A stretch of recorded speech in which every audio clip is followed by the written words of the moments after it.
সেই এই নরদেহ ধারণ করে, মানুষের দেহ ধারণ করে মন তথা তার ইচ্ছা, তার বাসনা পূরণ করার জন্য এই জগতে জন্মগ্রহণ করে। আবার বললেন, তমগুণ বৃদ্ধিকালে যেবা মারা যায়, তমগুণ বৃদ্ধিকালে যদি কেউ মৃত্যুবরণ করে তাহলে সে অধ জন্ম পায়, পশু জনিতে জন্মগ্রহণ করে। অমা সত্যগুণে মানুষের যদি মৃত্যু হয় দেবলোকে যাবে, রজগুণে মানুষের মৃত্যু হলে মনুষ্য দেহ নিয়ে আবার পৃথিবীতে জন্ম নেবে। তমগুণ নিয়ে যদি কোনো মানুষের মৃত্যু হয় তাহলে তার জন্ম অধপাতে যায়, অর্থাৎ পরবর্তী জন্মে নিম্ন যোনি প্রাপ্ত হয়ে পরবর্তী জন্মে কোনো কুকুর, শৃগাল কিংবা তার থেকেও নিকৃষ্ট কোনো প্রাণীর দেহ নিয়ে পৃথিবীতে জন্ম লাভ করবে। এই জন্য সব সময় আমাদের সব চিন্তা, সব ভাবনা এবং শয়নে স্বপনে নিশি জাগরণে ভগবান সচিনন্দন গৌর হরি বলেছেন, কি শয়নে, কি ভোজনে, কিবা জাগরণে অহর্নিশি চিন্তা কৃষ্ণ বলহ বদনে। সবসময় ভগবানের কথা চিন্তা করতে বলেছেন। নরোত্তম দাস ঠাকুর মহাশয় বলেছেন, রণে থাকো কিংবা বনে থাকো, সদা কৃষ্ণ বলে ডাকো, নরোত্তম মাগে তার সঙ্গ। আপনি রণে থাকুন আর বনে থাকুন, সর্বদাই যদি কৃষ্ণ নাম গুণকীর্তন করেন, সর্বদাই যদি ভগবানের চিন্তায় নিমগ্ন থাকেন, সর্বদাই যদি হরি নামামৃত সুধা সাধন করেন, তাহলে সুধীজন নরোত্তম দাস ঠাকুর বলছেন, আমি তার চরণে শরণাগত। রণে থাকো কিংবা বনে থাকো, সদা কৃষ্ণ বলে ডাকো, নরোত্তম মাগে তার সঙ্গ। ও বাবা, সবসময় হরিনাম কেন করবেন? সবসময় হরিনামের আশ্রয় কেন নেবেন? সবসময় গোবিন্দ নামের চরণে কেন শরণাগত হবেন? ভগবান তো বলেছেন, এই অথামা প্রপদ্যন্তে তাং স্ততৈব ভজম্যহম মম বর্তমান বর্তন্তে মনুষ্য পার্থ সর্বস্ব। যে আমাকে যেইভাবে ভজনা করে, যে আমাকে যেইভাবে ডাকে, যেইভাবে স্মরণ করে, আমি ভগবান সেই ভক্তের মনোবাঞ্ছা সেইভাবেই পূর্ণ করি। দেখুন, রাজা ভরতের নাম শুনেছেন বাবা আপনারা? সূর্য বংশে একজন রাজা ছিলেন, তার নাম ছিল ভরত। আবার এই ভরত নয়, রামের ভাই ভরত নয়, ইনি হচ্ছেন আর এক বংশের, তথা তিনিও সূর্য বংশের একজন রাজা। তার নাম ছিল ভরত। তো সেই রাজা ভরত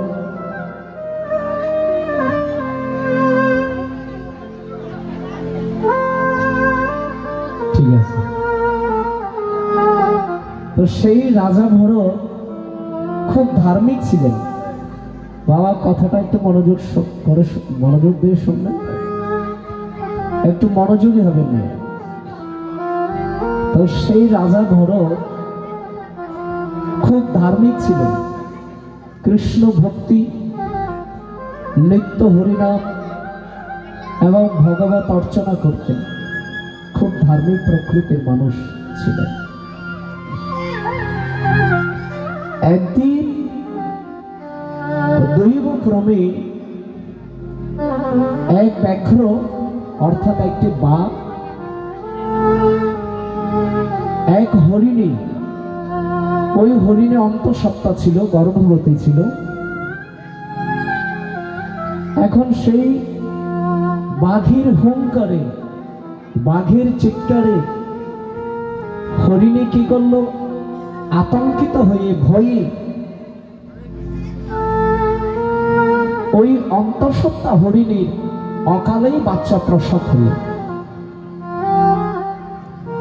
এবং সেই ওই হরিণী ভয়ে যখন নদীর জলে লাফ দিয়ে পড়ল, তখন এই হরিণী আর হরিণীর বাচ্চা দুটোই স্রোতের অনুকূলে চলে যাচ্ছে। যেদিকে স্রোত সেদিকে জলে ভেসে ভেসে হরিণী আর ওই বাচ্চা চলে যাচ্ছে। রাজা ভরত মনে মনে ভাবল, একই এই সত্য প্রসূত হরিণীর বাচ্চা এইরকম যদি জলে ভাসতে থাকে তাহলে তো কিছুক্ষণের মধ্যে তার মৃত্যু হবে। হরিণীরও মৃত্যু হবে, বাচ্চারও মৃত্যু হবে। তখন রাজা ভরতের মনে মায়ার সৃষ্টি হলো, ওই হরিণের বাচ্চাটির প্রতি দয়া হলো। তখন তিনি জলে ঝাঁপ দিয়ে ওই হরিণের বাচ্চাটাকে কুড়িয়ে নিল, জল থেকে উদ্ধার করল। উদ্ধার করে তার আশ্রমে নিয়ে, তার কুটিরে নিয়ে হরিণের বাচ্চাটাকে খুব যত্ন সহকারে লালন পালন করতে লাগলেন। সবসময় নিয়মিত খাবার দেন, খুব আদর করেন, নিয়মিত যত্ন নেন। একটি সন্তানকে পালন করতে, লালন পালন করতে গেলে যেটুকু পরিশ্রম করতে হয়, আমার মায়েরা আমাদের মতো সন্তানদেরকে লালন পালন করে এত বড় করেছেন, তাহলে সেই মাই জানে সন্তান লালন পালন করাটা কত কষ্টকর। শুধু মণ্ডলী, আপনারা যারা প্রসাদ গ্রহণ করেন নাই, কর্তৃপক্ষের অনুরোধ, যারা প্রসাদ গ্রহণ করেন নাই আপনারা প্রসাদ গ্রহণ করতে পারবেন। আর যারা প্রসাদ গ্রহণ করেছেন আপনাদের বিনয়ের সহিত অনুরোধ জানাবো, আপনারা আবারও গীতা পাঠের মঞ্চ প্রাঙ্গণে উপস্থিত হবেন, উপস্থিত থেকে আমাদের সহযোগিতা করবেন সেই প্রত্যাশা রাখছি। সময় বারবার আসে না। আমার অত্যন্ত শ্রদ্ধাস্পদ দাদা শ্রীযুত অর্জুন দাস মহোদয় প্রতিদিন অনুষ্ঠানের আয়োজন করছেন না, প্রতি মাসেও না, 6 মাস অন্তরও না, প্রতি বৎসরের মাথায় একবার তিনি একদিন বিশাল করে একেবারে খুব মহাসাড়ম্বরে ওনার মনের মতো করে এই উৎসবটি তিনি উদযাপন করে থাকেন। আমাদেরকে নিমন্ত্রণ করেন এবং ওনার নিমন্ত্রণে আমরা আপনাদের মতো ওনার ভালোবাসার টানে এবং আপনাদের মতো অগণিত ভক্তবৃন্দের ভালোবাসা, আন্তরিকতার স্রোতের টানে আমরাও ছুটে আসি আপনাদের মতো ভক্তের চরণ ধুলি শিরোধার্য করার জন্য। জীবনে তো বাবা এই জীবনটা হলো দুদিনের। এই জীবনে আমরা এই যাবৎকাল পর্যন্ত কি করতে পেরেছি সেটা জানি না, কিন্তু সবসময় চেষ্টা করি মানুষকে কিছু দেওয়ার জন্য, আপ্রাণ চেষ্টা করি মানুষকে কিছু ভক্তির পথে, এবং যে পথ সর্বোত্তম ভগবতী গীতায় ভগবান শ্রীকৃষ্ণ অর্জুনকে বলেছেন, ন দানে ন যজ্ঞে ন তপস্যা ন ধ্যানে জ্ঞানে, কোনোভাবেই আমার প্রকৃত এই বিশ্বরূপ দর্শন করতে পারে না। যদি কোনো প্রকৃত ভক্ত ভক্তির জোরে আমাকে দেখতে চায়, আমি ভগবান তাকে সেই প্রকৃত রূপ দেখিয়ে দিই। তাহলে ভগবানকে পাওয়ার একটা মাধ্যম হচ্ছে, সর্বোত্তম সর্বশ্রেষ্ঠ মাধ্যম, সেটা হলো ভক্তি। দান করে যেটা হয় না, যজ্ঞ করে যেটা হয় না, ধ্যান করে যেটা হয় না, তপস্যা করে যেটা হয় না, সেটা একমাত্র ভক্তিতেই হয়। এই জন্য ভক্তিতেই মুক্তি, ভক্তিতেই ভগবান। তো সেই ভক্তির কথাগুলি এবং ভক্তি জগতের কথাগুলি, ভক্তি মার্গের কথাগুলি আমরা সবসময় চেষ্টা করি ভক্তদের মাঝে বিতরণ করার জন্য। হয়তো অনেকে আমাকে ভালো নাও বাসতে পারে, কারণটা হচ্ছে এই একজন মানুষকে যে সবাই ভালোবাসবে এরকমও কিন্তু না। ভগবানকেও সবাই ভালোবাসে না, আমরা তো সাধারণ মানুষ। ভগবানের অনেক শত্রু ছিল না? সত্য যুগে যেমন হিরণ্যকশিপু ভগবানের শত্রু, ত্রেতা যুগে যেমন রাবণ আর কুম্ভকর্ণ ভগবানের শত্রু, তারপর যুগে যেমন কংস, শিশুপাল, জরাসন্ধ ভগবানের শত্রু, আর এই কলিকালে জগাই মাথায় যেমন ভগবানের শত্রু। যেখানে ভগবানের শত্রু থাকে সেখানে আমাদের মতো মানুষের শত্রু নাই এমন কোনো কথা বলা যায় না। আমাদেরও শত্রু আছে, আমাদের কেউ ভালোবাসে না, ভিতরে ভিতরে হিংসা প্রতিহিংসা করে এরকম মানুষ অনেক আছে। আবার অনেকেই চায় বন্ধুত্বকে একটু ফাটল সৃষ্টি করতে। যেমন অর্জুনদার সাথে আমাদের যে বন্ধুত্বের সম্পর্ক, সেই যে আন্তরিকতার সম্পর্ক, এটা কিন্তু খুব গভীরের। এটা হয়তো আপনারা অনেকেই জানেন কিনা জানি না। আবার অনেকেই ভিতরে ভিতরে চেষ্টা করে সেই বন্ধুত্বের সেই আন্তরিকতার সম্পর্কটাকে একটু ছিন্ন করার জন্য। কিন্তু আমি জানি না, ভগবান যদি কোনো এক সময় চায় তাহলে কিন্তু আন্তরিকতার সম্পর্কটা ছিন্ন হবে, নচেৎ সজ্ঞানে কখনোই এই মানুষটার সাথে আন্তরিকতাটার সম্পর্ক ছিন্ন হবে না, এটা আমি হলফ করে বলতে পারি। তো সেই মানুষটির ভালোবাসার টানে আপনাদের এখানে ছুটে আসে, এবং আপনাদেরও ভালোবাসা আছে, আপনাদেরও আন্তরিকতা আছে, নাই সেটা বলছি না। আমাদের প্রতি যথেষ্ট ভালোবাসা আছে বলেই তো আপনারা এতক্ষণ পর্যন্ত আমাদের কথাগুলো শুনবার জন্য বসে আছেন। যে কথাটা বলতে চেয়েছি, ওই হরিণের বাচ্চাটাকে নিয়ে একজন মা সন্তানকে লালন পালন করতে গিয়ে যতখানি কষ্ট করেছে, রাজা ভরত হরিণের বাচ্চাটাকে নিয়ে ততখানি কষ্ট করেছে। আপনি যদি সন্তানকে ঘরে রেখে কোথাও যান, হঠাৎ করে আপনি কাজ করছেন, কাজ করতে করতে হঠাৎ করে সন্তানের কথা যখন মনে পড়ে, তখন ওই কাজ ফেলে সন্তানের টানে আপনি ছুটে আসেন। আমার ছেলেটা মনে হয় কান্নাকাটি করছে, আমার ছেলেটার মনে হয় এরকম অসুবিধা হচ্ছে, আমাকে না দেখে হয়তো ছেলেটা কান্না করছে। মায়ের মনে কত কিছু চলে আসে তখন সেই সন্তানের টানে মা হাজারটা কাজ ফেলে সন্তানের টানে ছুটে আসে। তাই শুধু সজ্জন মণ্ডলী, মা হচ্ছেন সন্তানের কাছে সব থেকে মূল্যবান সম্পদ, বাবা হচ্ছেন সন্তানের কাছে সব থেকে মূল্যবান সম্পদ। সব সম্পদ হারিয়ে গেলে খুঁজে পাওয়া যায়, অর্জন করা যায়, উপার্জন করা যায়, কিন্তু মা নামক সম্পদ আর বাবা নামক সম্পদ যদি পৃথিবী থেকে একবার হারিয়ে যায়, হাজার চেষ্টা করেও আর সেই সম্পদ খুঁজে পাওয়া যায় না। তাই মহাজন বলেছে, ধন হারাইলে ধন পাওয়া যায়। ধন যদি হারিয়ে যায়, সম্পদ যদি হারিয়ে যায়, তাহলে যদি টাকা পয়সা থাকে আপনি সেটা এক সময় কিনে নিতে পারবেন। ধন হারালে ধন পাওয়া যায়, যদি ভাগ্যে মিলে।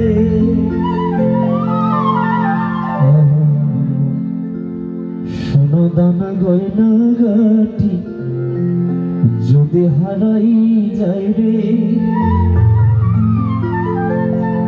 আবার কিনে লইতে পারিবা থাকলে টাকার জোরে। মা হারাইলে মা পাইবা না, হাজার সাধন করে। ও মা রে, তোর তুলনা নাই রে সংসারে। ও মা রে, তোর তুলনা নাই রে সংসারে।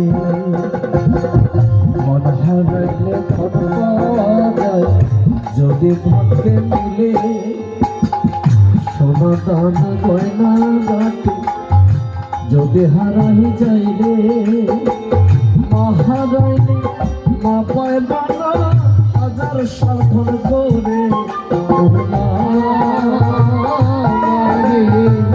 তার তুলনা নাই রে সংসারে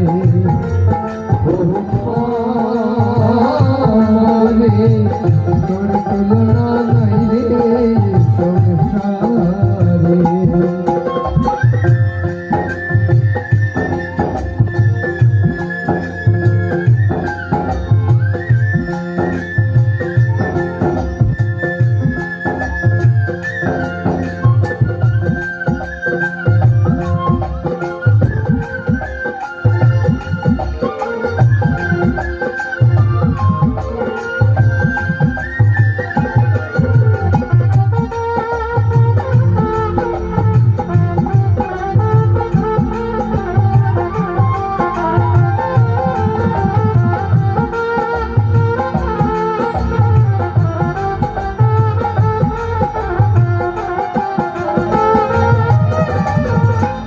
তো আমার গর্ভেতে রাখি মরণ যুদ্ধ করিয়া দুনিয়া দেখালি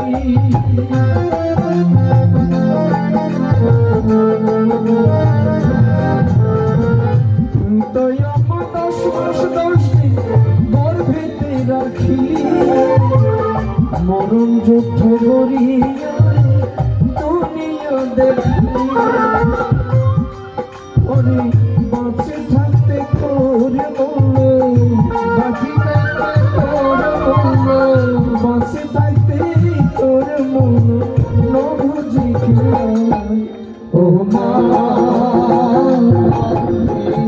তোর তুলনা নাই রে সংসারে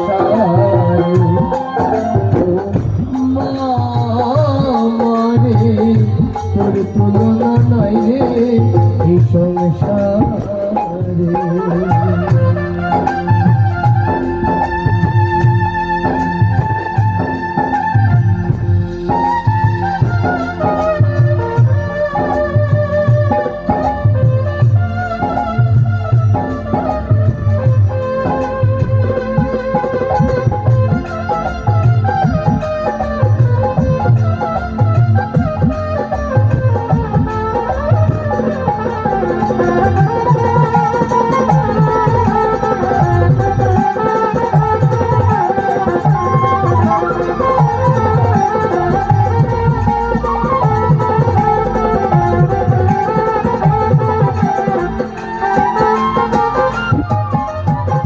স্রষ্টার পরে মন দেখো ভাই কারোর মনত কষ্ট নয় তো বউয়ের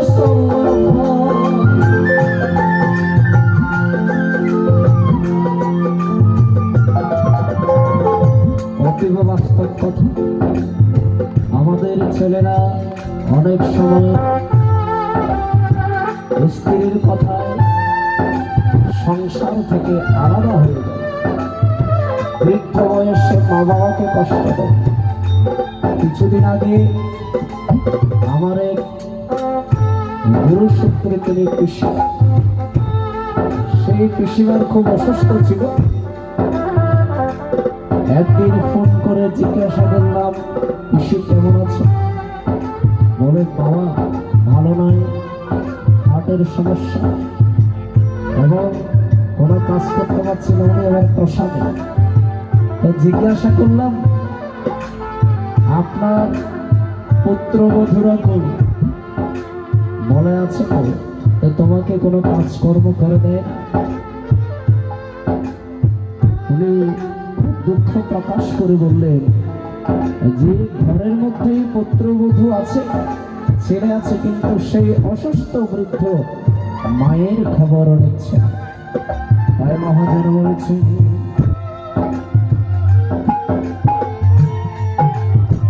স্রষ্টার পরে মা বাবুর মন দেখো ভাই আর মনত কষ্ট নয় তো ওই সল্লাফ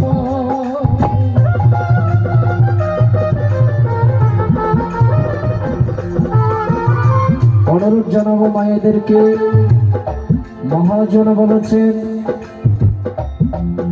আদর করে লালন করে পরের ঘরে দিতে হয়, নারীর বড় শক্ত কাজ পরকে আপন করতে হয়। আমার মায়েদের একটা খুব শক্ত কাজ আছে, সেটা হচ্ছে যে পরকে আপন করে নেওয়া। যেই পুত্রবধূ শাশুড়িকে নিয়ে নিজের মায়ের আসনে বসাতে পারবে না, সেই সংসারে কখনো সুখ আসবে। আবার